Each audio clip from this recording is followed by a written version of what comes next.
Our story begins with our protagonist being kicked out of his job. "Mr. Han, you're no longer fit for this position." "Goodbye," says the boss. Confused, he replies, "Oh, okay." As he leaves the room, the guy says, "If we find a spot for you, we'll send you a message." The woman asks if he wants her to call a taxi for him, to which he declines. Our protagonist gets up, leaves, and sees them talking outside. The guy mentions hearing that the protagonist went to the same school as the company's owner, yet while the owner runs the company, this failure is getting fired here. Furthermore, he's been betrayed by his girlfriend. He adds, "I don't even know how Mr. Du had the guts to give this guy a position." The protagonist hangs his head. This was his last chance. Helping, caring for others, these things only make you seem kind, but in reality, following them, he became a failure. The scene cuts to him catching a subway. This is the unstoppable routine of a model citizen. Wake up, catch the metro, go to work, return exhausted.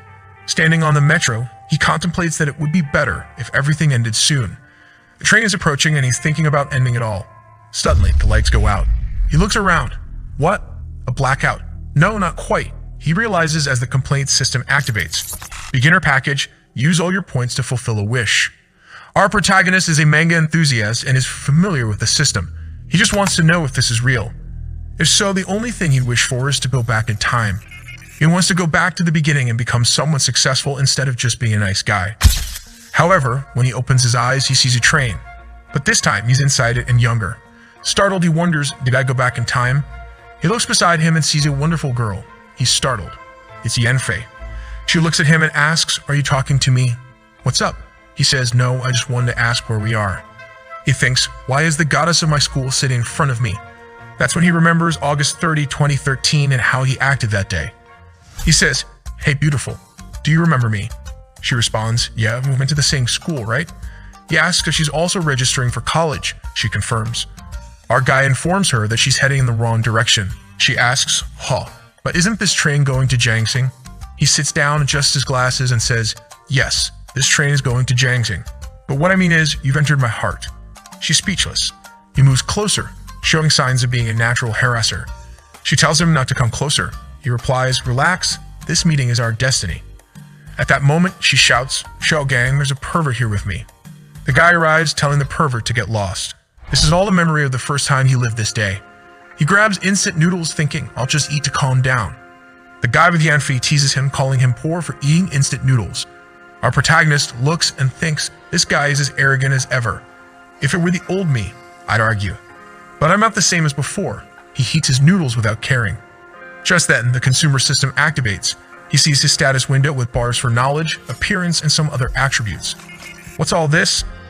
I want an artifact not to invest points, he thinks. He sees the skills he had and realizes he was garbage at this time. The system hints, spend money to upgrade your skills. Our protagonist finds it strange that he has the ability to maneuver twice, but the second maneuver is about pleasuring himself. However, he's not interested in that now. He only thinks, with this system, he'll live the life he always dreamed of. He'll be an insane guy. The guy next to him asks, "Bro, have you heated your noodles?" He thinks spending money isn't the problem. The problem is having money to spend. So first he needs to figure out how he's going to make money. Returning to his seat, the guy is talking to Yanfei. "Hey babe, I'll take you somewhere fancy," he says. She prefers noodles. He tries to peek at her phone and she elbows him, saying, "Back off, mind your own business. Damn it." Our protagonist laughs at him. The guy realizes this and asks if he's laughing at him. Our protagonist replies that he isn't. The guy says, "I'm her boyfriend. You can't laugh at our business." She stares at him again and says, "Just let me eat my noodles already." Our protagonist thinks this guy has always been and always will be a simp. A few minutes later, they finished their noodles. She had gone out to buy a snack and returned, but unfortunately, it was already sold out. Our protagonist pulls some chicken drumsticks out of his pocket. She asks how much they cost and says, "I'll pay for it, relax." He quotes the original price of $2.50.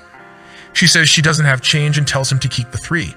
He says she's kind and gives her an orange as compensation for the 50 cents difference. She says he's very polite and he's already fallen for her. Her smile is enchanting. Until the simp appears and says, "I have money. If you wanted to eat, you could just ask me to buy it instead of accepting oranges from others."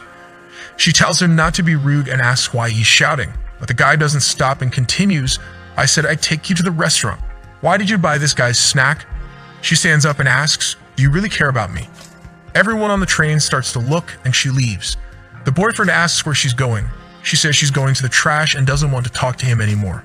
The guy gets angry, looks at our protagonist and says, "Hey," get up, grabbing his collar and throwing him to the ground, shouting, "This is all your fault, you damn four-eyed loser." He wants to kick our boy, who's already spitting blood. He didn't expect his body to be this weak, but he won't let it slide. He gets up thinking, "I was worried about where my first income would come from. You'll be my first benefactor." The scene cuts to some time later. Yanfei is asking how he is, what happened. The doctor says, "The boy's reflex is gone. He's in a coma." "How did you fall into a coma? Are you the king of acting?" The doctor continues, his brain was severely damaged. He needs to be taken to the hospital now. Our protagonist is thinking the guy didn't hold back and it hurt a lot. "He threw me to the ground and said, 'If it wasn't for you, I wouldn't have been embarrassed in front of her.'" Our protagonist says that this guy only knew how to resolve everything with violence. The simp says, "What did you say?" "Repeat that." Our protagonist looks at him, calling him useless, and even thanks him for the conversation he had with his girlfriend. With that, he takes another punch, and at that moment, everyone on the train tries to hold the simp back, telling him to stop. But the guy doesn't stop punching our boy. Just then, the waifu appears and asks what he's doing. Desperately, he says, "Sorry." When he looks at our protagonist, he's smiling, calling him trash. She pushes the fool aside and asks our boy if he's okay, who says he's feeling really bad and passes out. She shouts for doctors. The simp tries to explain the story to the policeman, saying our protagonist was pretending. But everyone on the train said it was a lie, just because this guy was talking to his girlfriend. He didn't like it and beat up the boy. Everyone is on our boy's side. But waifu is even sad and thinks, "It's my fault he got involved in this." She's sad for involving our protagonist. The simp is there, explaining himself, "Don't arrest me. He provoked me, man." The guard says, "Enough. Everyone here is given testimony. The facts won't be denied. Why didn't you think straight while hitting him, huh? Do you think you have a lot of money? This is all your responsibility." He runs to Yanfei and says, "Yanfei, please help me. Say something. You know I'm not like this." But she pushes his hand away. He then says he's going to call his dad. His father answers and asks, "Where are you? What happened?" He tells the whole story while crying. Back to when the protagonist was waking up and said, "My mouth hurts a lot." Yanfei's on top of him asking, "How do you feel?" "Where does it hurt?" The protagonist's nose is already bleeding, obviously. She asks, "Why is it bleeding? Did it hurt that much?" He says he's okay, just that she's too hot. "Nope, he didn't say that." Our protagonist gives her a slight stare and thinks she really is a goddess. Just look at her face. She says, "We're almost at the station. I'll take you to the hospital." Our boy says he's fine, but she informs him that he lost a tooth. He puts his hand on his face and thinks, "I'm glad I lost that tooth. I was afraid it was just scratches." He then says aloud, "I'll have to do some exams." It's clear he's planning to extort the cuckold. But waifu is standing thinking he's really a lunatic. How can he hit someone like that out of nowhere? What if something bad happened to him? As he was leaving the hospital, he hugs her and says, "Thank you, you truly are the school goddess. So beautiful, so kind," she even says, "I didn't even know you were from my school. Now I understand why you seem so familiar." The protagonist falls and says, "The goddess remembers me." "I am honored." She awkwardly says, "Wow, even in this state you praise me." He tells her, "This makes me think I need to hit the gym more. Taking a beating alone is no problem, but what if this situation was to protect someone and I couldn't? I have to be tough." She agrees it's good he thinks that way, but says he needs to at least know how to defend himself. Our boy says the guy got what he deserved. Now he'll be detained for a day or two. Since his tooth fell out, this escalated the case to something criminal. That's life. Whoever walks by the river gets their feet wet. Our protagonist's life is pretty good in the hospital. The nurse informs him, "This is a private room just for you. The best medicines and treatments will be provided. You can rest assured." He thanks her but wonders, who could be spending so much money? Probably the simp's family. Our protagonist checks the system and sees he's already earned some points, 20,000 current assets. He understands that, even though he didn't pay for transportation or the hospital, it still counts as his expenses. That's the good life. Just then, someone enters. It's Yanfei again. She doesn't give the boy a second to recover. She comes all cute and returns his glasses. With just that, our protagonist is already imagining the wedding. He puts on his glasses to look at her. He thinks she's so thick with a good personality to match. She knows what's important. He was thinking he even has to thank the simp for this opportunity. She tells our protagonist that her father will arrive soon and asks, "Why don't you give me your number so we can keep in touch?"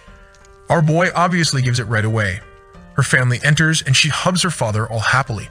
Then another guy who arrives immediately says, "I'm sorry, young man. I'm Shao Gang's father. I didn't raise my son correctly. My wife and I came to apologize. Our protagonist feels awkward and says it's okay. He doesn't need anything. But the man comes running and tells him, "Don't move, kid. Stay still. You need to recover." The mother is embarrassed. "I spoiled him too much. Luckily, you didn't stoop to his level. But we'll compensate you." Our protagonist says, "It's partly my fault too. I know he kicked me, hit me, broke my tooth, made my nose bleed, stepped on me. But I cursed him, right?" The father recommends that he accepts the offer. It's a very high amount, and they can forget all this. Our protagonist takes a peek and asks how much. The father says, 800,000 yuan. Is that acceptable? Our protagonist is thinking, how many attribute points can I buy in the system of all this? The old man is confused, asking why he didn't react more. Does he want more? Our protagonist knows the situation he's in is good. The old man is afraid he'll report his son and ruin the guy's career. That's why he's doing everything to keep quiet, but he accepts saying that's a great amount. Now I understand why Yanfei always said she had a very cool uncle, but the nervous guy asks, "But what? If you saw this just with money, you'll prove you're a father not so concerned about your son's education. I think it's important that your son understand that this behavior wasn't correct, or he'll ruin his own life." The guy is still receiving money yet wanting to preach morals. The reluctant father says, "All right, kid, I'll educate him better." Our protagonist is playing with fire and continues threatening that he doesn't want the money, saying, "I really don't need it. I just want him to understand that this behavior will hurt him and his family." The guy starts crying, saying, "I understand. When he's released, I'll bring him here to apologize." The wife says it's okay, and they both leave. Everyone is already in the hallway leaving. Asim's father greets the blonde's father, apologizing for the trouble his son caused. The guy says, "Relax. At least you came quickly and talked to the kid." Everyone leaves. At this moment, the father sees that his daughter isn't very happy and asks what's wrong. She says that Gang was a complete idiot doing that. Outside, the father says at least she's okay. And that guy will now disappear from her life. She says thank goodness and says, if that guy had the maturity of the boy he hit, things wouldn't be like this. The father says, "You seem to have a good opinion of the boy. You met him yesterday, right?" She blushes and says, "No, he's from the same school as me. I just felt embarrassed because he got beaten up because of me, and he seemed like an easygoing guy." "What do you think of him, Dad?" The father is thinking he seems like a mature and responsible boy. And here comes the father with the speech.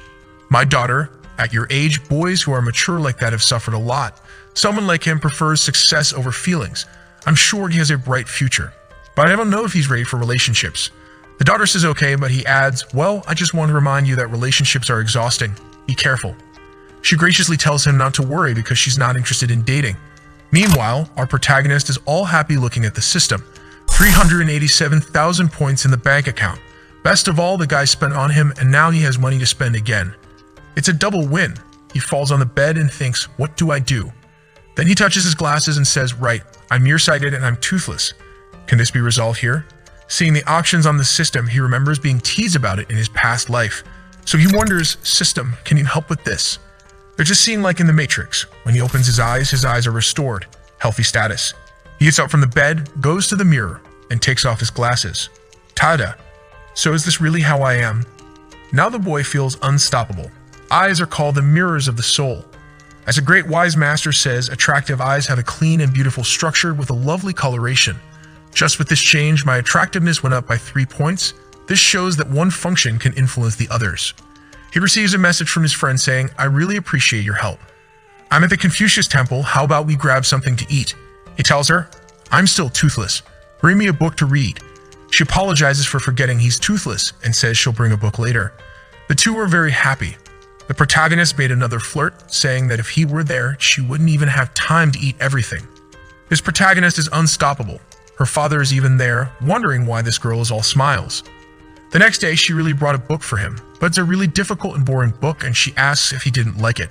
He says, it's not that I didn't like it, but why did you bring me such a book? She says she's kidding and hands him a copy of Solo Leveling. He looks and says, I knew you'd understand me. She tells him to get better soon and winks, but suddenly she approaches, and our boy backs away. She says that him taking off the glasses really improved his appearance a lot. The guy was already a bit convinced, and now he'll be even more. And he says, do you think that's all? I'll still improve so much and become even more handsome. She tells him to calm down. Are you thinking the glasses sealed your beauty? He says exactly. A cheeky one. She says that if that's the case, he should never put the seal on again and tells him to prepare because tomorrow she's bringing her father. Our protagonist thinks, why is she talking about her father? The next day, the sim shows up there saying, sorry man, I shouldn't have hit you, I couldn't control my emotions, but it's from the bottom of my heart, please forgive me. Even the father and mother are moved. Our boy says, I accept your parents really love you, so don't worry them again. The guy is thinking, darn, he really wants to preach morals at me. A while later, a lawyer arrives for him to sign the paperwork and receive the $800,000. Look at this beautiful check, take it kid, I hope it never happens again. Our protagonist replies, you're very kind. The guy not only paid for the trip, the room, gave compensation and everything else, a total of $1.15 million was spent. Now that he has the points, the priority is to raise his attributes. But he thinks he can't just spend everything on attributes, he still has to have money to eat and live. He falls on the bed and thinks, what if I don't spend anything? I just buy a comfortable little house, live comfortably for the rest of my life eating instant noodles. That's when the big friend comes back saying, we're here to see how you're doing. This girl is getting more inflated every time. The father comes and tells him to rest and says, she and I will travel soon, so I brought a little gift, accept it here. Giving him a bundle of money. The father says it was a problem that involved his daughter too, so he wanted to compensate in some way. This time, our protagonist doesn't want the money and says, I don't want this money, she's a victim just like me. From whoever it is, I don't accept this money. The guy is already grabbing his shoulder. You really are a prodigy among young men. When you come back home, come visit us as a guest. Your grades must be incredible. Your college is close to hers, so I ask you take care of her. She asked her father not to say these things. Our protagonist is confused, but says he's really at her university. She gets all excited, but he explains that he's in the humanities field, which usually doesn't get much recognition. Everyone is embarrassed. Our boy tells a sad story. When he was young, he thought grades didn't matter, followed a somewhat wrong path, and ended up in this situation. The father and daughter just watch. And our protagonist says that at least he learned from his mistakes, and now the only thing he can do is be better in college. The father says, you're right, kid. You can't be stuck in the past. The important thing is the direction you're going. And that money you received, what are you going to do with it? Start your business. Our boy says not now, but soon he'll become an entrepreneur and sell courses on how to make $800,000. The father congratulates him and leaves. But before he goes, the kid says to him, you're an amazing father, even in 20 years I'll remember. I want to be someone like you. The father thanks him and says goodbye, also saying he'll remember. And the friend also leaves happily. Now he's focused. He calls the nurse and says he wants to be discharged. It's time for him to start developing rapidly. He knows that in 2 years, real estate prices will go up a lot, and those who take advantage of the opportunity will be the next billionaires. Already on the bus, heading to the city of dreams, he arrives at the real estate agency, pulls out the black card, and asks about houses of 40 to 60 square meters near a school area that have been built in the last 2 years. The consultant says, there's this one that's priced great. Our king of negotiations says it's that one. His parents dreamed that he would buy a house, and look at him now, in his 20s already buying a house. It looks like he's going to buy 2 houses, but he's going to rent them both out just to cover his monthly expenses. This is the weakest capitalist. He already rented a deluxe presidential suite as soon as he received $100,000. He's all happy, thinking, finally, my new start has begun. At that moment, he realizes he's still toothless. He opens the system and says, restore my tooth. However, the system shows that the cost of the tooth exceeds the current amount, and his command cannot be executed. He needs to level up the system. Some skills are necessary to activate these effects. The user needs to possess at least 3 level 3 skills. First, he needs to reach level 2 since he just spent a lot of money and is full of points. He advances to level 2 and starts shining. He says it's as if his thoughts have become clearer and faster. His mind is overflowing with ideas. There was so much that he even fell to the ground. He gets up after a while with a headache because he absorbed too much information. Some skills like accounting, finance, and marketing show that knowledge is not just about how you think, but also about the accumulation of information you have. One influences the other, and now, by leveling up both, he will become part of the elite. When his phone rings, someone asks, is this student Han? You took a 15-day break, and today is the last day. If you don't return, you'll repeat the year. He tries to extend his break, saying he's still unwell and will return soon. Then he takes another look at the system and discovers that to upgrade an attribute from 70 to 79, it costs 200,000 points per level. And worse, to maximize it to level 5, it costs 10 million. For now, forget it. He has no chance of maximizing anything. He then sees that a new function has been unlocked by leveling up. Every time he spends money, there's a small chance he'll receive gifts related to his consumption. The items will be sent directly to his item bar. Sometime later, our protagonist had returned to college. The girls are all looking at him saying, wow, he's tall. Is he a new student? Our hero is now feeling himself. He took advantage of the system, improved his nose, reduced something here, improved something there, and did a lot of facial adjustments. The e-girls are all crazy about him now. He goes to the principal's office to explain everything that happened. He explains that he was in the hospital for a few days, but he's fine now. He then hands over the hospital certificate. The principal asks if he was really in the hospital and if he brought the documents and money to pay for everything. Our hero says he brought everything while remembering that this guy wasn't a good person. At least he's kind of stupid, so dealing with him is simple. He thanks the teacher for his hard work and asks if he has any idea what the dormitory he'll be staying in is like. The teacher says it's a very lively place. Our protagonist hands over a medical request and says the doctor asked him to rest in a quiet place so he can't stay somewhere with too much commotion. The teacher takes it from him, looks at it, and says, all right, I'll see if I can get a room for a maximum of 4 people for you, but the cost will be higher, kid. Our protagonist remembers that in his past life he stayed in the crazy dormitory 5, full of maniacs, and he doesn't want to go through that again. Especially now that he has the black card that makes life easy. The scene changes to our dear blonde receiving messages from our protagonist, letting her know he arrived at college. They talk for a bit, but nothing serious. He just stares at the system, thinking that his mother will be shocked by how much he's changed. The only problem is that he only has 40,000 left. It's time to at least buy something to eat. As he buys something to eat at the store and leaves, he sees a guy selling something on the ground, so he asks, how much is this? The guy says it's the Manual of Life, 66 ways to change oneself, and it costs only 168 yuan. Our protagonist doesn't think it's worth that much and asks him to lower the price. The guy says he'll do it for 100. Let's say what he's really selling is what the OnlyFans girls sell for 99 cents, but in printed form. At that moment, the system activates. You've purchased a set of life manuals. Activating the gift system, a book suddenly appears in front of him. An ordinary scripture, read it sincerely and you'll increase your intelligence a bit. Our boy is happy because it's expensive to upgrade the attributes, so anything free is perfect. The chubby guy asks if he's okay, but the scene changes to a little later and he's entering a classroom. Some girls are already looking at him sideways. The professor up front says, the last student arrived, go ahead and introduce yourself. Our protagonist remembers that in his past life he lacked confidence, so he felt embarrassed and everyone laughed at him. However, now with all this transformation, he arrives saying, my name is Han Lai and I am from the city of flame, intensity, and fervor. My hometown is the city of dreams. Due to hospitalization, I was delayed, but I'm here. The girls are all impressed and the guys are angry, saying he's full of himself. But the teacher applauds and congratulates him. The girls shouting ask Ching Ching what she thinks of this guy. But our protagonist suddenly says, if there are any single girls in this room, add me to your contacts because I'm easy to please and easy to play with. If you're interested, come talk to me. This guy is a social hazard. Someone stop him. The other guys in the room say he's a jerk who's confident just because he's good looking. The protagonist looks at them and thinks, look at those losers, all mad, but my target is you guys. He sits down and a second later, the flirty girls are already surrounding him. Everyone wants to be part of his group. They're all fighting until one pushes through and taps the table, saying, I'm the class monitor, Shi Lu Ting. First, I need to collect the class fees from you, and then I'll add you to the group. It seems like our protagonist's plan was all just to get this girl to talk to him. She's been considered the goddess of this place for 3 years straight. But as wonderful as she is, he was deceived to the point where he almost had to drop out of college. But this time, he's going to be a great friend. Look at his mischievous face. He's up to something. He teases her, saying, do you want me to join the class group or do you want my number because you're interested in the offer?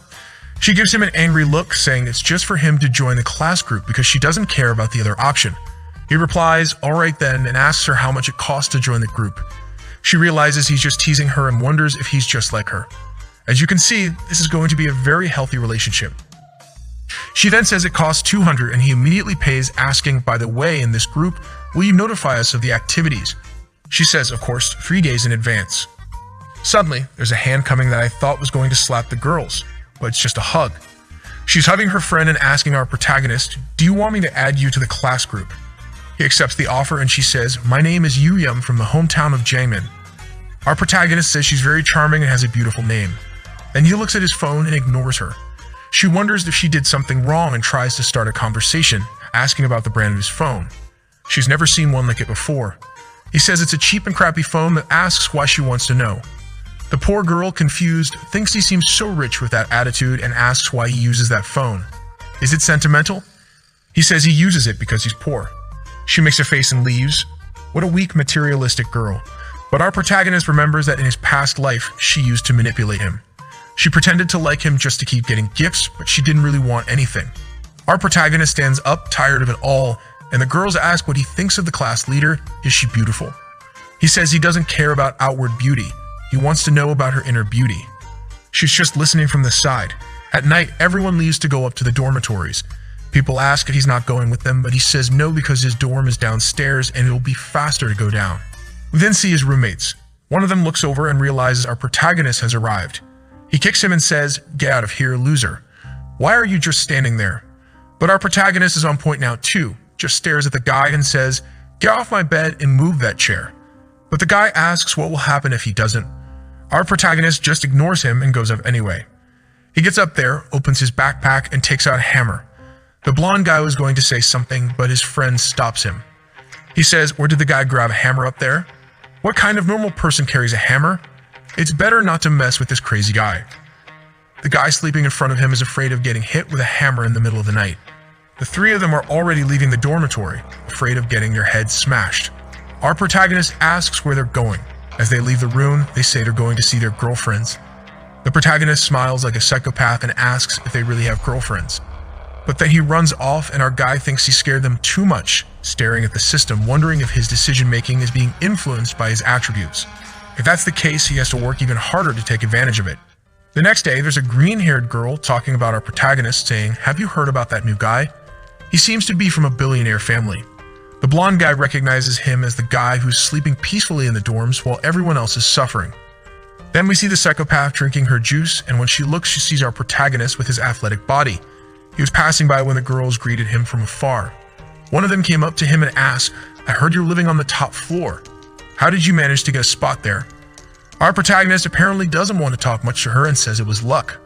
The blonde guy is walking around with some other guys talking bad about him, saying, "That jerk, how does he come into the room causing a ruckus?"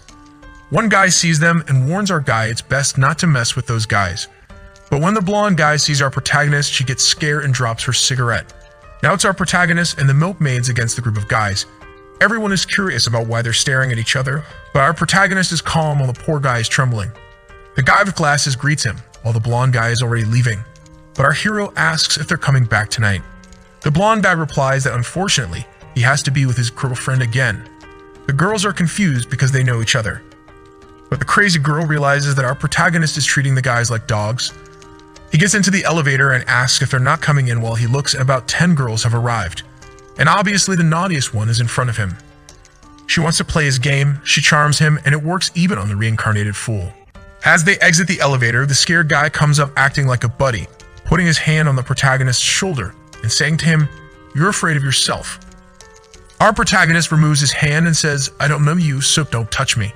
The guy is surprised by this reaction, apologizes, and runs away. "Didn't you say you wanted to be friends with everyone in your speech?" But he enters the room saying he doesn't remember saying that. As he enters, the milkmaid invites them to sit together. The manipulator sits too. As our protagonist passes by, she stares at him and says, "You're right. Quality is better than quantity when it comes to friends." She asks if he wants to make friends. But he responds curtly that friends don't make a difference. Her friend laughs in her face, but after laughing, she stands up and asks for his phone number. Our guy says he'll give it to her, but he doesn't respond much. The psychopath asks, "So is that why you didn't answer my messages? You don't even pay attention to the class representative." Our protagonist makes an excuse, saying he was too busy and will respond later. She gets a little mad, thinking, what's so special about him? He's shameless.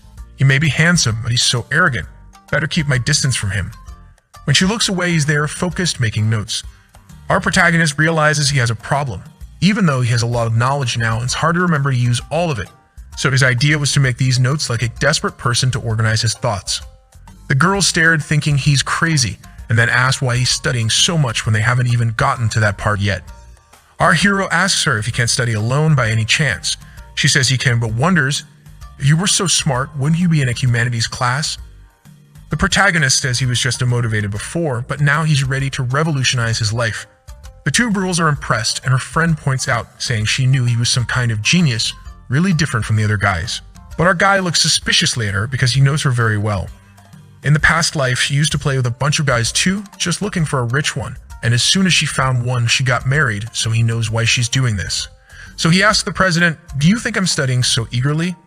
She tries to guess his story, saying he was a troublemaker, but then in the last year, he lost his girlfriend to a rich guy, then he got beaten up, and then he decided to study so it wouldn't happen again.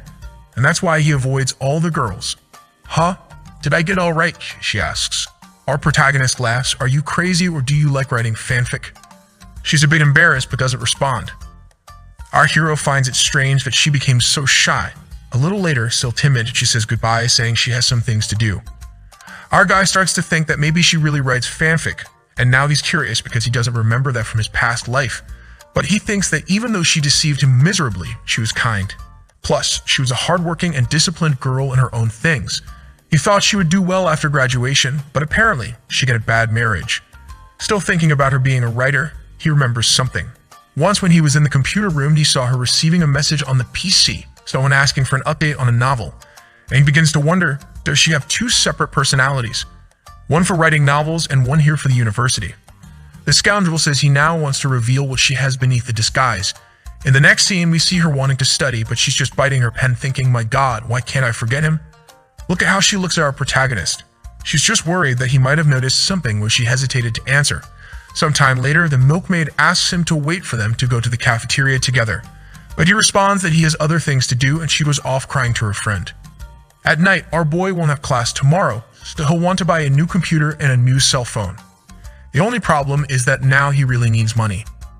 When he enters the room, the blonde guy stares at him and gets scared. Our guy throws his backpack on the bed and everyone thinks he's going to grab the hammer. But let's fast forward to the next day. He buys an iPhone, swipes his card to buy a laptop, and then goes and buys a SIM card. The purchase of the SIM card activated the effect of receiving a gift when spending. What he received was a Super SIM card. Automatic and instantaneous registration that cannot be monitored and cannot be tapped. Just by putting in someone's information, you already get their number, it can't be intercepted, and you can call any number without needing credit. Our boy already knows that if he uses this the right way, it will help a lot with his plans. In the room with the round girls, the milkmaid asks the president what she thinks of the protagonist already. In college, there are several rich guys, but his personality is quite unique. The president said she doesn't care about him since he's nothing special. Right at that moment, a message arrives. It's from our protagonist who already used the NASA card to get her number and sent the message, "Hello, monitor, it's Han Lee, but don't give my number to anyone." But then her friend says, "Did you add Han Lee to the college group?" She feels a little sad thinking that today he said not to give it to anyone, but he entered the messaging group. Changing scenes, our protagonist wants to find that forum where she posts her novels, but even after searching for a while, he can't find anything. Maybe that means she hasn't created it yet. Until after researching a lot, he finds her username there, but when he tries to be friends, she has a questionnaire before accepting friendship. Who am I? Who are you and why do you want to add me? Our boy writes what he thinks will convince her and goes back to the room. Again, the thick babe calls him to sit close, while the other girls in the room comment that she doesn't stop flirting. Even our protagonist finds it strange because as friendly as she wasn't that clingy. Looking at the president, he thinks, the bait has been cast, now it's just a matter of waiting for her to take it. Meanwhile, the big-haired guy in the classroom is boasting that his family owns 4 buildings worth millions. But our protagonist knows very well that he's not that rich, and that in reality his family owns 5 or 6 houses amidst those buildings, and the buildings belong to the entire family. But with so many people involved, the profit isn't that great. You can't say the guy is poor, but he doesn't have as much as he thinks. In the eyes of the president, that guy over there is rich, but he's really dumb. Not very good looking and has no personality whatsoever, while the one who catches her attention the most, she looks at our protagonist and sees him as complete in every aspect. The big-haired guy notices that the protagonist is studying a lot and asks if he plans to pass the exam and why he's studying so much. Our guy says he hasn't decided yet, but he appreciates the concern. A guy points to his own face saying he'll eat half a kilo of crap from the milk girl if our protagonist passes. The guy is taking advantage of the situation to reveal his preference.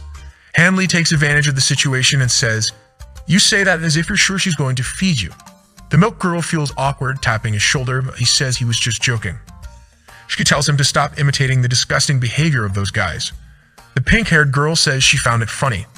The big-haired guy gets angry, thinking that when he says it, it's disgusting, but when he says it, it's funny. So he tells our protagonist that if he passes the exam, he'll let him live rent-free in his house for 3 years. Our protagonist just ignores it, thinking he's just seeking attention. Then he replies, "Thanks for the offer. I'll think about it." There's silence in the room and everyone thinks our hero didn't realize he was being humiliated, but in reality, he doesn't care. The president praises him, saying he's very calm and has a good aptitude for learning, and seeing him solve all those math problems, she believes he'll pass. Our protagonist is confused, thinking, is that crazy president praising me? Did something happen? The big-haired guy is kind of skeptical that our guy is really intelligent, so he says, "I doubt he's solving difficult problems," and grabs the notebook from him to see what he's writing. Without understanding anything, he says he wrote things apparently. But then a smart girl comes and grabs the notebook, looks at it, and says the answers are correct, but why isn't there anything written here? No calculations, where's your process? The protagonist takes the notebook back from her, saying those calculations are too easy, so he solved them mentally. Now he's hit the nail on the head, and they all come happily asking if he could give a private lesson in their room. The big-haired guy gets even more angry, especially when he sees the president talking to our protagonist. He then tries to salvage the rest of his ego, saying maybe with a decade of work, he'll be able to at least buy a little house or make the down payment. If you need a place to rent, just let me know. My family has some houses. The milk girl is really a gold digger and wonders if Hanley really has money. While the psycho president is eager to see Hanley humiliated and defeated, but out of nowhere, the protagonist starts laughing in the big-haired guy's face and says, "What kind of luxurious house does your family have?" The guy says all the houses of his family are incredible and luxurious. But now he's going to be caught in the lie because our guy tells him, "Don't tell me you consider the collective contribution of all the people in your family to that building as your property, do you?" The guy is somewhat embarrassed and says what our protagonist is saying doesn't make sense. And the people in the classroom want to know what's going on. The protagonist says to him, "Building number 4 in Yangpu District, a small building with an elevator and 4 apartments per floor. Over the last 3 generations, your family has managed to buy 8 of them, but you live in 2 and share the profit. I'm not trying to belittle you, but does anyone here know which of the Yangpu properties is considered extremely luxurious in the real estate market?" The protagonist puts on a smug look and says, "I find it a bit strange that you're acting all high and mighty at the expense of 3 generations of your family." Just then, the teacher enters the room and there's silence. The wicked waifu there is looking at the big-haired guy and thinking he's a loser because he didn't respond at all. And she's obviously impressed by how the protagonist reacted to the situation. She's already got her pen in her mouth thinking she's going to write a novel now about a dominant CEO and use him as a model. But she's having to try to calm down because throughout the entire class, she just wants to keep looking at our reincarnated friend. The end of the class arrives, that friend calls again to go to the cafeteria. But our protagonist says the cafeteria is too expensive. They can't just be spending money there. Just then, he receives a message on his phone and she shouts, "Stop lying, you have a new phone there and can't buy a snack at the cafeteria." He says that's exactly why, since he spent all of his money on the phone and now he's broke. Biting with anger, she tells him to hurry up, she'll pay for everything. Our guy warns that he won't pay her back. She replies that it doesn't matter and let's just go. Hanley is impressed with how inflated she is. She grabs him by the wrist to take him away and he says, "All right, when it comes to living off others, I'm good at that too." The other girls laughed and she's thinking, living off others? Then she pinches him, asking what he means by that. He replies, "Hey, it's no big deal. I just said that because I usually eat at regular cafeterias." But she's feeling insecure, thinking he believes she's a gold digger. The girl with green hair says, "Relax, I'll pay for your things, it's okay." The protagonist finds it strange, both of them seem very interested in him. But he's more concerned about how he's going to make money. The girl with green hair wants the purest love possible and wants to get married soon, so it's not going to work. And the one on the right wants to marry a rich guy, so that's also not going to work. For him, for now, it's better to just chill. The short-haired one thinks our protagonist is definitely a rich guy to be acting so disinterested around beautiful women. He must have a lot of them around him. And if that's the case, she needs to get him. As long as his family is rich in the end, it's worth it. She's about to say something, but the girl with green hair cuts in again and says, "You bought a bunch of new skincare products. Let me pay for him." She feels a little embarrassed because in reality, she didn't buy anything, it was all a gift from an admirer. So she says she can pay for him, but the girl with green hair says it's okay, but she shouldn't come crying afterward. On the way, they're all interested in him, asking lots of questions. Why did you change your phone? Have you ever been in a relationship? Why haven't you been in one? What kind of woman do you like? What kind of woman do you not like? The other guys are all thinking he's a damn lucky guy. They keep insisting until he responds, "The type of woman I like doesn't need to be exceptionally beautiful, but she needs to be kind and share the same values as me and be a good person to be around." They think it's understandable why he's alone. He's very traditional and demanding. The protagonist asks them, "What quality do you think makes a woman the best?" The milk girl says she has no idea, but in reality, she's thinking, "I'm all inflated and mine are huge." That's what guys like, right? The green-haired girl says what matters is what you like, but she's thinking, "Damn, the president is beautiful and the other one is just inflated. I'll have to find another way to win this." The president isn't liking this joke. She's not even getting involved, but she's being dragged into the comparison. A little while later, everyone's at the cafeteria eating. Hamley shows up with cake for everyone. They're impressed since that's quite expensive. He tells them to enjoy it. While the president is staring at a giant strawberry, he tells her to enjoy it a lot. He got the flavor she likes after all. He was her simp in the past life. The inflated girl asks why he spent so much money on them. He says it's okay since they also spent a lot on him, practically throwing a banquet for the protagonist. The girls are all around the protagonist and the two of them are always wanting to talk to him. From afar, the confused president wonders both of them are beautiful, so why isn't he doing anything? Our guy offers the last tangerine to her, but she says she doesn't want it. Obviously, this rascal is only interested in her and is thinking, "You messed with me so much in the past. How am I going to make you pay for it?" Things are just getting started. Time passed and our protagonist continued exercising, studying, planning everything, and living his routine. And strangely, in the meantime, he became a celebrity in the dorm, the guy chased by a bunch of thick babes.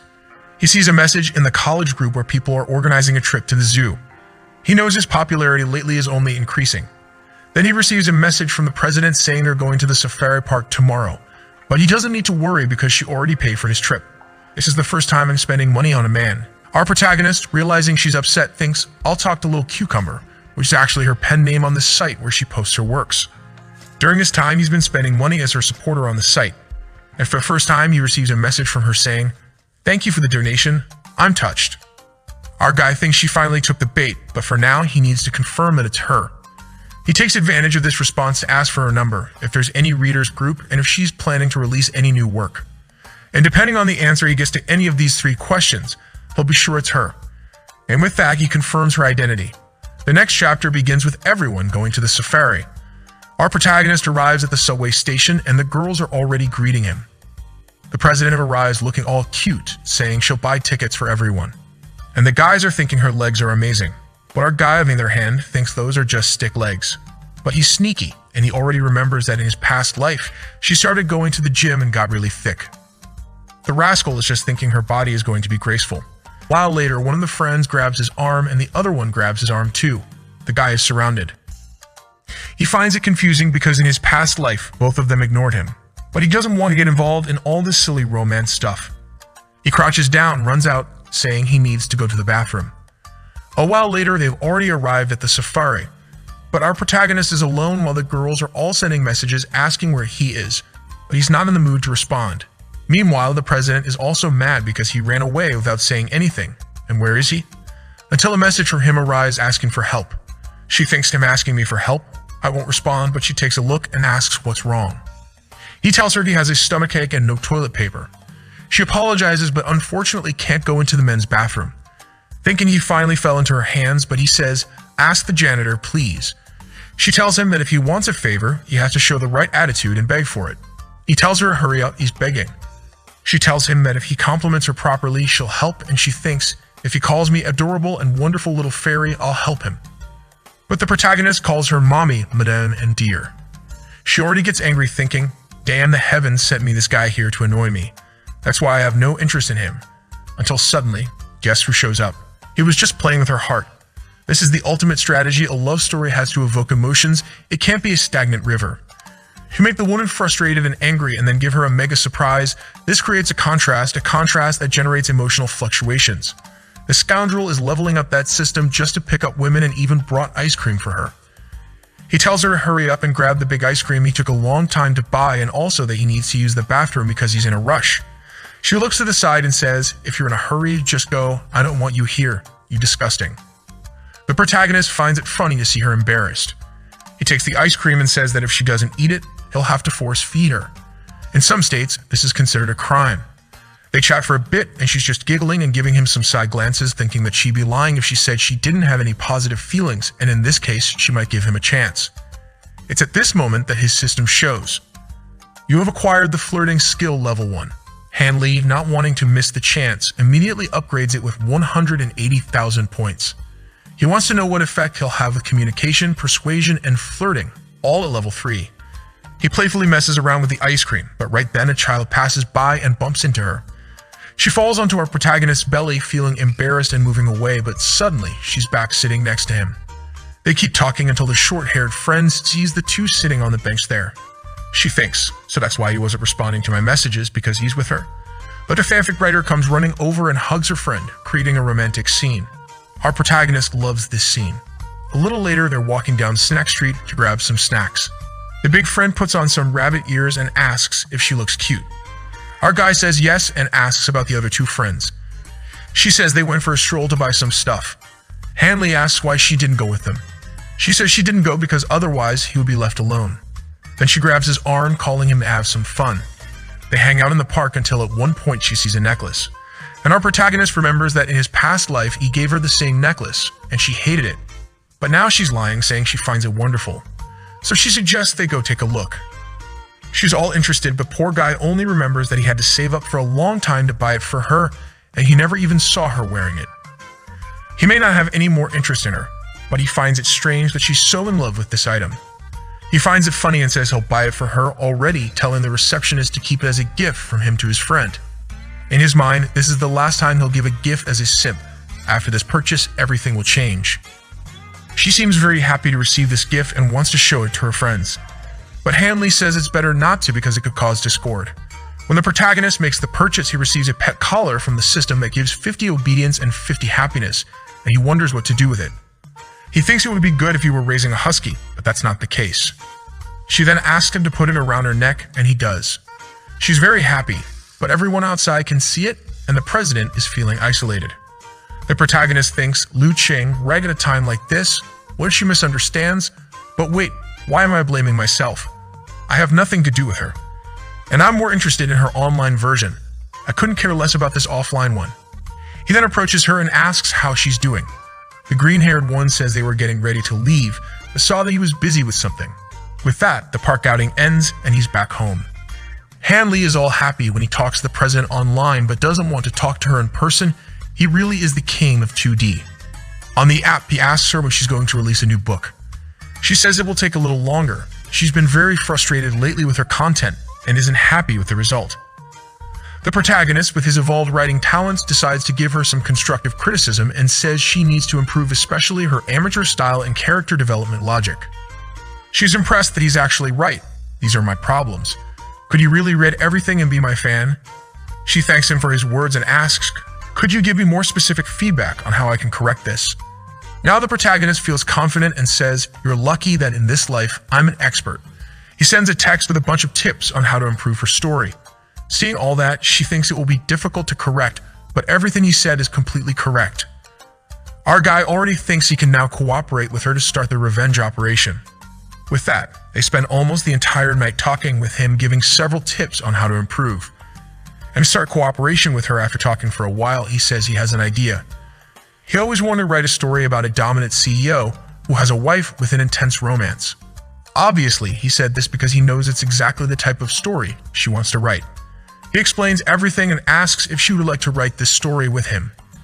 She ponders and the story advances to the next day, when they meet at the bookstore and she's still mad at him because of the necklace incident.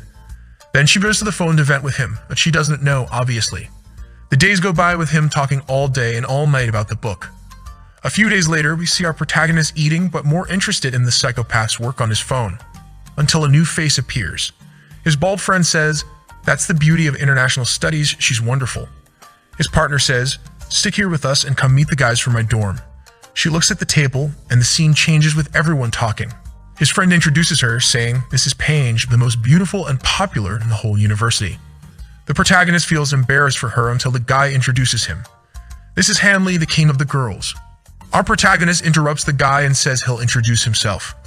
Pleasure, I'm Hanley. Paige's friend seems to recognize the name and says, I've heard that name before. Aren't you the guy who's followed around by two beautiful girls every day? They even compete to see who gets to feed you, don't they? Our guy feels exposed and thinks, damn, this fame I'm gaining is ruining me. His friends are even pressed, asking him to teach them how to do it.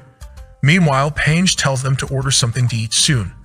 The protagonist looks at her while thinking, in my past life, I only saw her a few times from afar.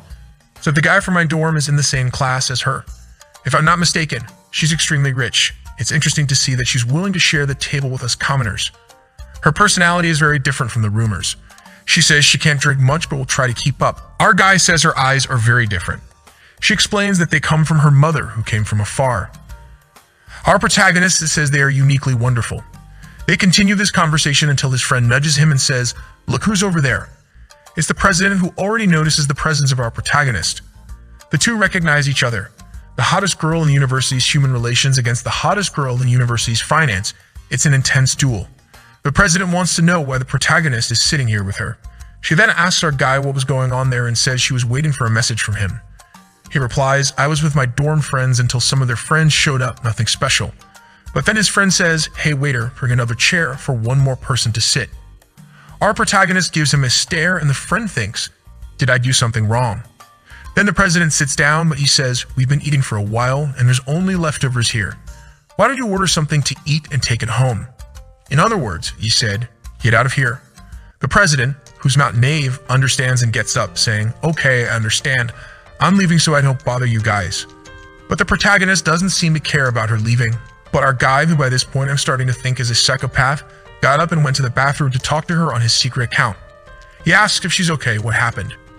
She said he has no idea and explains, I went to sit with my classmate friend that I mentioned, but he just ignored me and didn't even want me to sit with him. Sometimes he treats me well, and sometimes he treats me badly. The protagonist says, he's just playing hot and cold with you and teasing you all the time, don't fall for it. She says it must be that, and that's why she left without looking back. From now on, she won't care about him anymore. Hanley returns to the table and says he's leaving. He throws his wallet on the table and tells his friend, you pay the bill later, and if anything happens, let me know. Meanwhile, the president is in line, texting that she's angry and wants to eat fried rice. At that moment, our protagonist appears with the fried rice already bought and says to her, like in this video, we've come to the end of another one, my dudes. As always, if it goes well on the channel, I'll bring part 2, so activate the notification bell to not miss it. Peace out.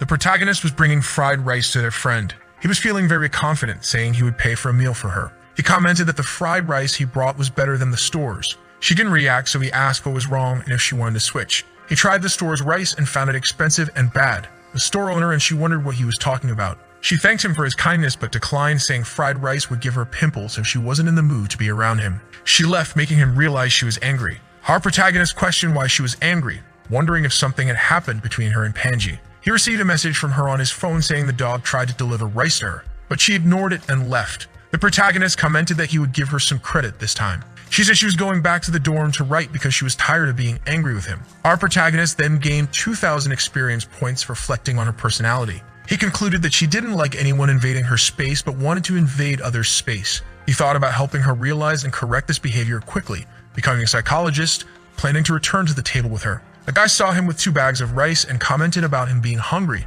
but everyone had already eaten. The protagonist explained that he would take it home and pay the bills. The store owner questioned him about the bags of rice, and another friend defended him, asking them not to meddle in his life. Pangi intervened, saying they were also leaving, and the protagonist said goodbye. Back in the room, the guys invited him to go out. He asked about the place, and a friend with glasses had a contact. They would call some girls from the theater university for karaoke. The protagonist asked if they would sing together and wondered if she was inviting him to pay the bill. The friend warned him to be careful with his words. Our boy explained that he wasn't interested in paying the bill for pretty women and wasn't that interested in them lately. He declined the invitation because he needed to study for a finance competition that would happen in 3 rounds, with the winner taking $1 million. Thinking of taking the opportunity to test the system and make money.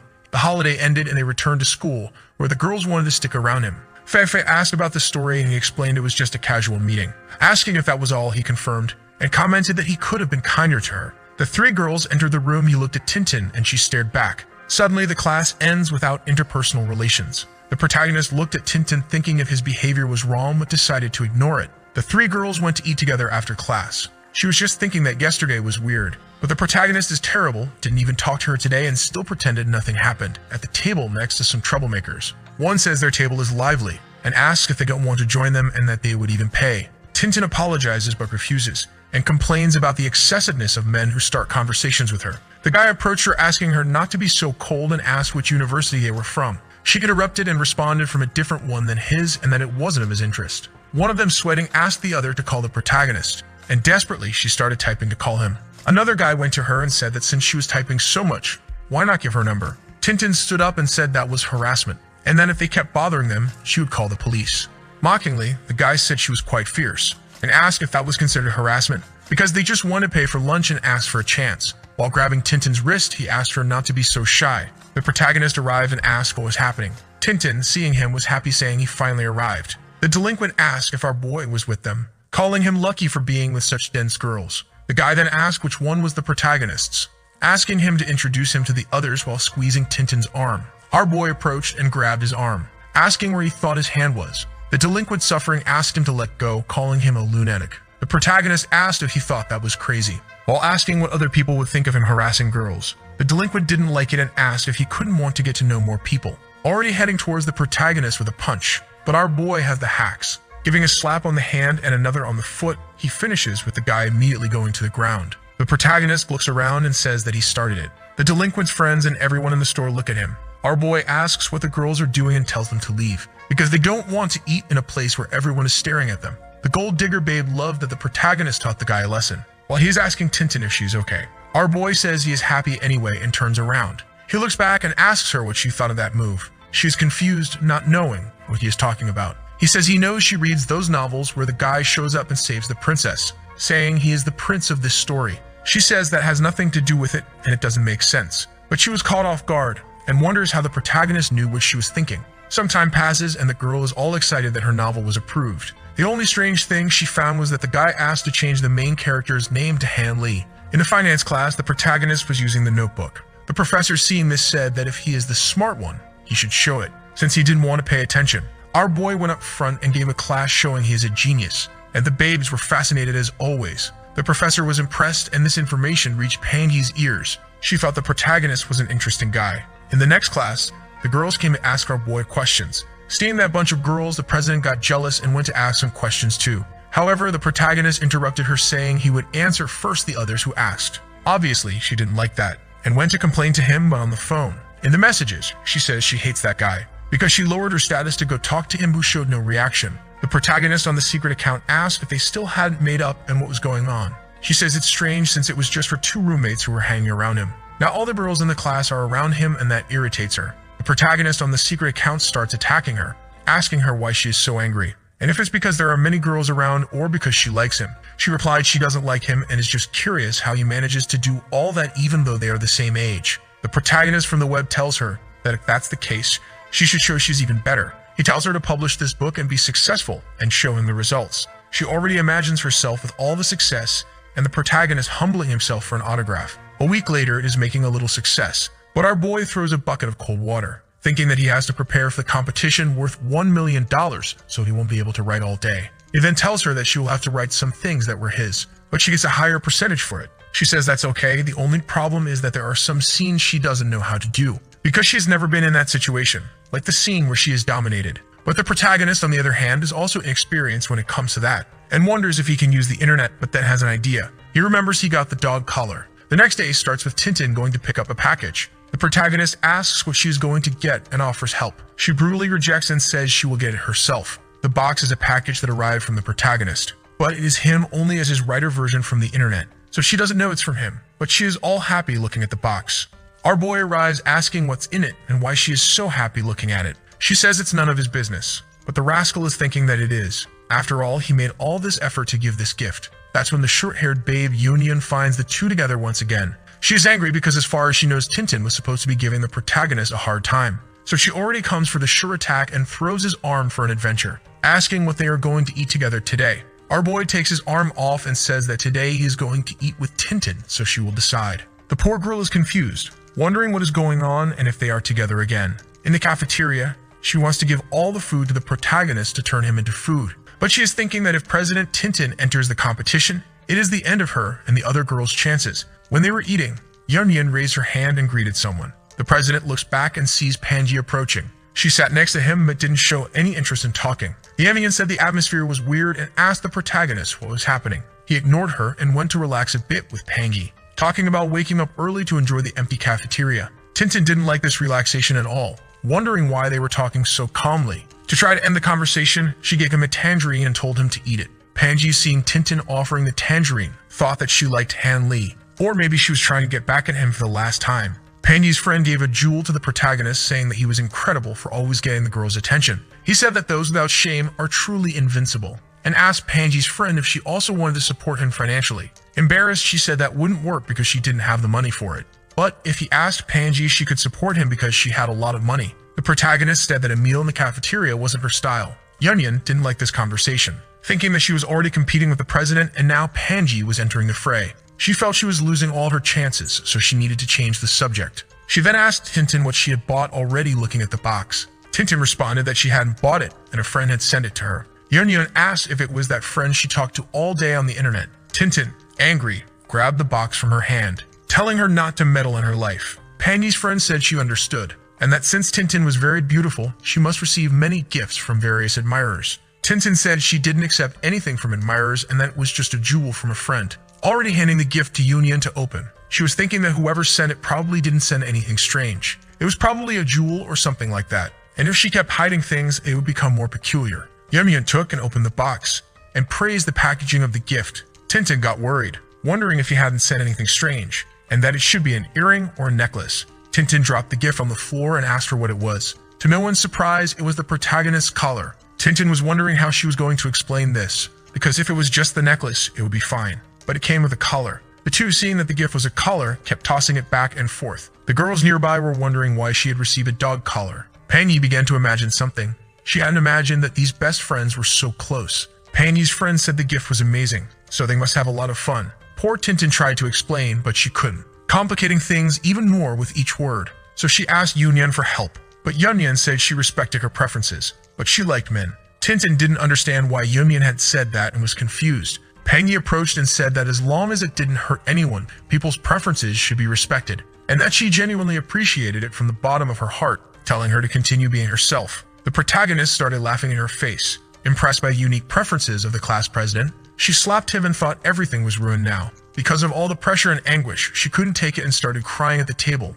Yunyun, feeling awkward, asked why she was crying in front of everyone. On the other hand, she thought that with Pangi out and her other competitor having a special hobby exposed, she had an advantage. She looked at the protagonist and asked if he could talk to Tintin, but she didn't understand the protagonist's look, who was judging the girl. But he came over and said everything would be fine and told her to stop crying, even buying her an ice cream. He told Yunyun to keep an eye on her while he went to get the ice cream. She found it peculiar, because Han Li always ignored Tintin's drama, but now he wanted to please her just because she was crying. But then she realized, since the protagonist never said he didn't like her, he only said he didn't like her personality, and that his so-called disinterest was just a provocation. She realized the protagonist was playing on the girl's weak point, but she wouldn't accept that. When our boy bought the ice cream for Tintin, he activated the system that gave extra rewards, gaining a candy that increased the person's obedience to him and made them accept some requests. The protagonist thought this gift arrived at the perfect time. Returning, he told Yunyun to go back to class, because he would take care of her since she wasn't feeling well. Yunyun just left, saying she would hold the seats and wait for them.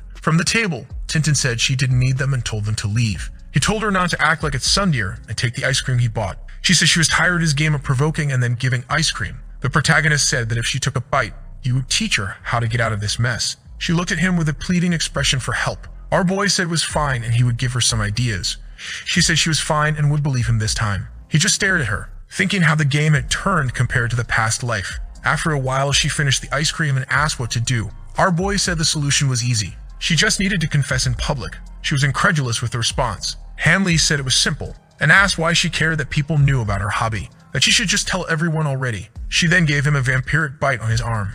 Angry, she said she knew she couldn't trust him. The protagonist said he was kidding, and that she should just be cold to those who laughed at her, telling her to humiliate anyone who laughed. She asked if he was telling her to be a domineering queen. Our boy said she didn't mean to pretend, but just be herself a little more. She said she was leaving because he was just annoying and not helping at all. The protagonist said she had a queen's personality, but was afraid she might pull out a whip and hit him. She tried to explain, but changed her mind and said nothing. He suddenly became a psychologist, saying he understood that she must have her reasons, but she had to do what she wanted, and what others thought didn't matter, because she couldn't give up her dreams due to public opinion. Hearing this, Tintin was happy, but the sly protagonist, while saying these things, took out the system candy, asking if she felt better and offering the candy. She quickly grabbed it from his hand and put it in her mouth, saying she would take it from him because she knew he was a glutton. Otherwise, he would ask for it back. The protagonist thought she fell for it so easily. Approaching, he reminded her that she wanted to experience those things, where he offered to help. She was embarrassed, remembering the novel, thinking that she needed to experience it to write the story correctly.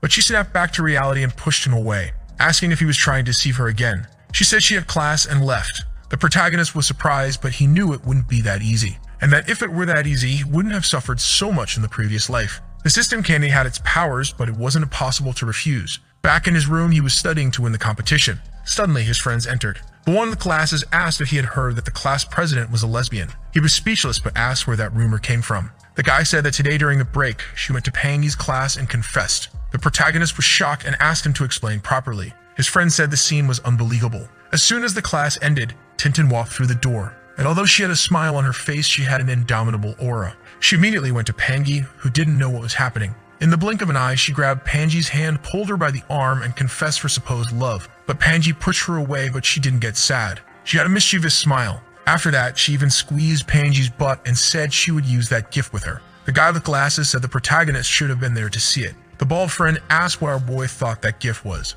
that even Pangy blushed when she heard it. Hanley feigned ignorance and said he didn't know, but he understood Tintin's plan. She wanted to involve Pangy in this mess so they could both sink together. Back in class, the green-haired babe Fife came to tell him everything. Hanley said he already knew everything, but Fife said she wished she had seen the scene with the two of them, and that it would have been wonderful. Hanley said it really would have been. Suddenly, Fife said that was how she wanted the scene and placed the protagonist's hand on her face. He was confused and wondered what kind of demonstration this was, and didn't understand why she was looking at him like that, finding it strange since this girl wasn't so shy and uncomfortable when she looked at him.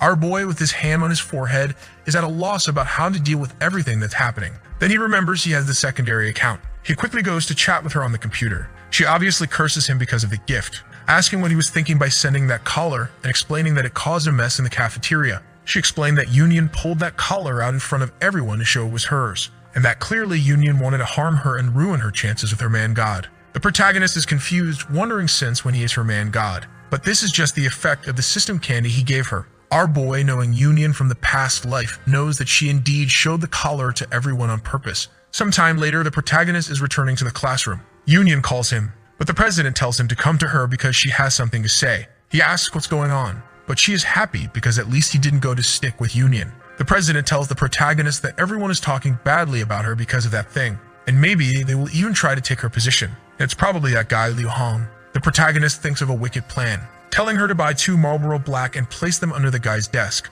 That way he has no chance of becoming president. She is surprised by his diabolical plan. Our protagonist says that if she doesn't trust him, she should come up with a better plan. The girl says she will follow the plan, especially since she is under the effect of the system candy. The protagonist teases her, saying she always asks him for advice, but she says she has helped him a lot too, so they are on equal footing. Our boy tells her to do whatever she wants, but not to ask him for more advice if things go wrong. She is caught by surprise and tells him that she doesn't get along with Pangy, and if Tintin doesn't show who's boss, she will never be able to handle her. The protagonist says he doesn't understand how girls' fights work. However, he wishes her good luck, because if she can't handle Pangy, she should find someone else, and he emphasizes that there's no reason to care so much. After that, even his instigation skill level increased, and the system congratulates him for gaining a bunch of useless skills. Sometime later at home, the instigation skills suddenly leveled up to 2. He is confused about why the level suddenly increased, and wonders who he instigated. In the chat, E and the girl are happily talking because the book is selling well. She talks about the protagonist in the classroom, and his internet version says she is always commenting about him. So why doesn't she make a move on him? Instigation gains more experience. She hesitates and says she would never chase someone, especially if it's Han Lee. She says our boy is isolated studying, not to mention everyone thinks she's a lesbian now. So how can she chase someone like that? The internet protagonist says that's just for pretending, and if he's busy during the week, invite him out on the weekend. If you stall too long, he will really think you like women, and then you will lose him. Thanks to the system candy, instigation is working very well. She starts to think that if other people believe that, she wouldn't care. But if he starts to believe it, it will ruin everything. She sends a message saying it makes sense, and that she will try and see what happens. Sometime later, our boy is all tired running on the track when she arrives, greeting him good morning. Hanley asks how she is. At the same time, he says she is all dressed up and asks if she's going out with Pangy. She responds it has nothing to do with Pangi, asking if he finished the run, and that there's a new game room and if he wants to go with her. Though it was the protagonist himself who told her to ask him out, now he pretends to show no interest. Hanley, feigning disinterest, tells her to call Fifi to go with her. She says embarrassed that Fifi is too scared so it won't work with her. Calling him once more, she says there are some things she didn't explain well and wants to talk to him along the way. He agrees to go but says he will charge for his time. Tintin responds asking if the price of the game room and lunch isn't good enough for him. The protagonist says it's almost enough, but he tells her to wait there while he goes to change his clothes. A little while later, our boy is back. Walking through the city, he suddenly calls out to her, saying he wants to explain a few things, and that he doesn't understand the reason for all this. Tintin is desperate because she doesn't know how to act in this situation. For a moment, she thinks about confessing, but she says she doesn't like him that much. Our boy says he knows